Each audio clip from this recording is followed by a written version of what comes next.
Hello दोस्तों, मेरा नाम हिमांशु गौतम है और एक बार फिर से आपका स्वागत है आपके अपने इस यूट्यूब चैनल पर। दोस्तों, आज मैं आपसे बात करने वाला हूं सीजीएल 2022 का जो मेंस होने वाला है उसको लेकर। ठीक है, कि उसमें आपको टाइपिंग और जब आप मेन एग्जाम दोगे ना वहां पे, ठीक है, तो दो चीजों का आप स्पेशल ध्यान रखना, डेफिनेटली आपका काम हो जाएगा। ठीक है, मतलब आपको प्रॉब्लम नहीं आएगी। मेरा खुद का अनुभव है तो मुझे आज लगा कि मैं वो चीज में शेयर करूं आपके साथ। 2018 का जो मैंने सीजीएल दिया था उसमें मेरे टाइपिंग में एरर आए थे 0%। ठीक है, और हमारी टाइपिंग हुई थी याद नहीं आ रहा मुझे, बट जब भी मेरी टाइपिंग हुई थी उसके आसपास हमारी सीएचएसएल की भी टाइपिंग हुई थी। ठीक है, तो मेरे सीजीएल में एरर था 0% और टाइपिंग में एरर था 5.67%, और उस टाइम सीएचएसएल में अलाउ होता है 7% एरर। ठीक है, तो देखो मुझसे क्या गलती हुई। आप जब वहां टाइपिंग करने जाओगे ना तो क्या होता है, दो स्क्रीन होता है, मतलब एक स्क्रीन होती है उसमें दो डब्बे बने होते हैं। ठीक है, ऊपर वाले पार्ट में आपके पास टेक्स्ट होता है और नीचे वाले पार्ट में आप टाइप करते हो। ठीक है, अब वहां क्या, अपन जो घर पे आप कहीं किसी और प्लेटफॉर्म में अगर प्रैक्टिस कर रहे हो तो वहां क्या होता है ना कि आपको स्क्रॉल करना नहीं पड़ता। ठीक है, वो आप टाइप करते रहोगे और पैराग्राफ ऑटोमेटिक ऊपर बढ़ता हुआ जाएगा। पर जब एग्जाम में आप वहां जाओगे ना तो आपको खुद को स्क्रॉल करना पड़ेगा। इस बात का ध्यान रखना, वहां आपको खुद को मतलब कर्सर से स्क्रॉल करना पड़ेगा नीचे वाला पैराग्राफ देखने के लिए, फिर उसको टाइप कर लोगे, फिर तीसरी बार आपको स्क्रॉल करना पड़ेगा। लगभग 3 बार आपको स्क्रॉल करना ही पड़ता है वो पैराग्राफ। ठीक है, तो वहां लाइन छूटने की गलती होती है।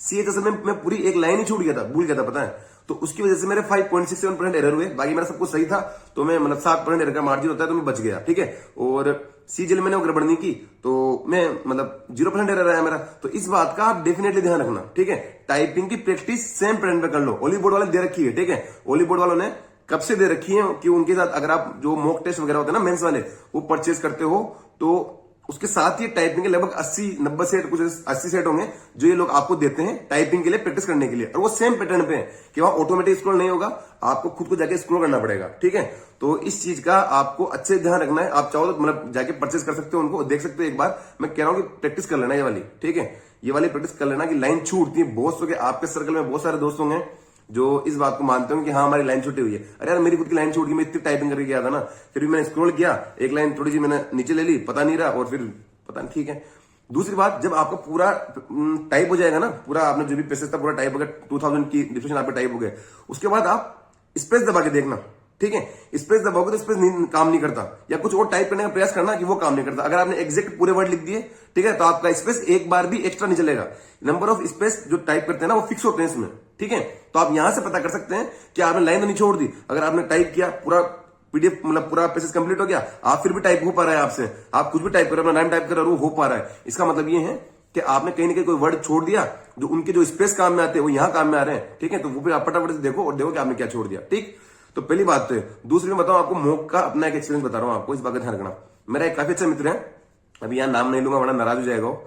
उसने क्या सीन था भैया, मैथ्स बहुत अच्छी थी उसकी, सीजीएल 18 का हमने मेंस दिया।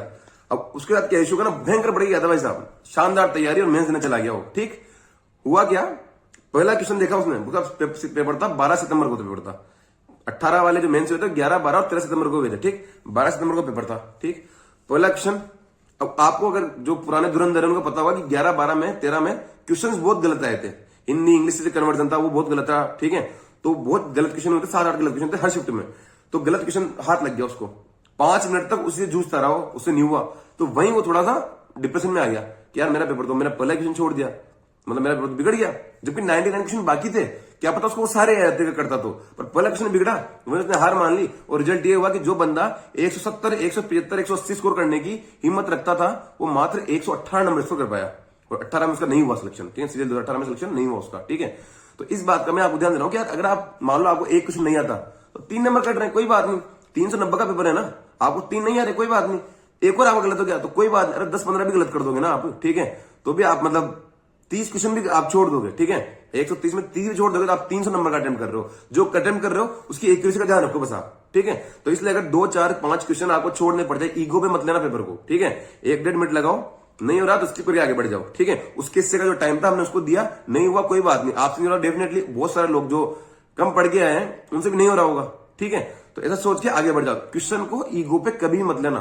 ठीक है, इसलिए मैं कह रहा हूं कि मेंस के मौके प्रैक्टिस कर लेना, ओली बोर्ड ने दिया हुआ है मेंस के सही पैटर्न पर। दूसरी बात कि ये नहीं पता कि क्वेश्चन मिक्स आएंगे या एक साथ आएंगे। होपफुली मुझे पर्सनली लग रहा है कि क्वेश्चन मिक्स आने चाहिए, 30 सेट में नहीं आएंगे।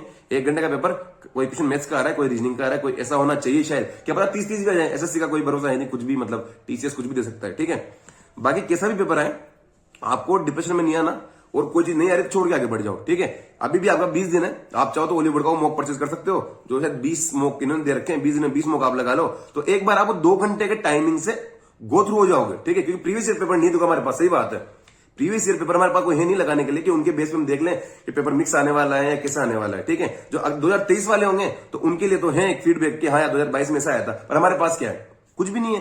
तो सलाह दे रहा हूं कि एक बार 20 दिन में डेली का एक मॉक तो लगा लो और 2.25 घंटे के हिसाब से अपने आप को यूज कर लो, ठीक है। दूसरा, टाइपिंग जो मैंने बताया उन गलती का ध्यान रखना, लाइन छूटती है। इस वीडियो को आज बहुत सारे लोग देख रहे हैं, जब आप 2, 3, 4, 5 तारीख को जब पेपर दे के आओगे ना, मैं शर्त लगा के रहा हूं कोई ना कोई बंदा आके बोलेगा कि भैया मेरी लाइन छूट गई, क्या होगा, ठीक है। मैं आज ही बता देता हूं, लाइन छूट गई तो भी कोई बात नहीं, अगर उस लाइन में इतने ही की डिफिशन थे जितने एरर अलाउ है तो आप पास हो जाओगे। अदरवाइज आपने की डिफिशन इतने थे जो अलाउ नहीं है, जितना परसेंटेज एरर अलाउ नहीं है, तो आप फेल हो जाओगे, ठीक है। इसलिए मेरी सलाह है टाइपिंग की प्रैक्टिस कर लेना। 80 लगभग से टॉलीवुड ने दे रखे हैं, वो काफी अच्छे हैं और ऐसे ही जैसे एग्जाम में आते हैं। Thank you so much.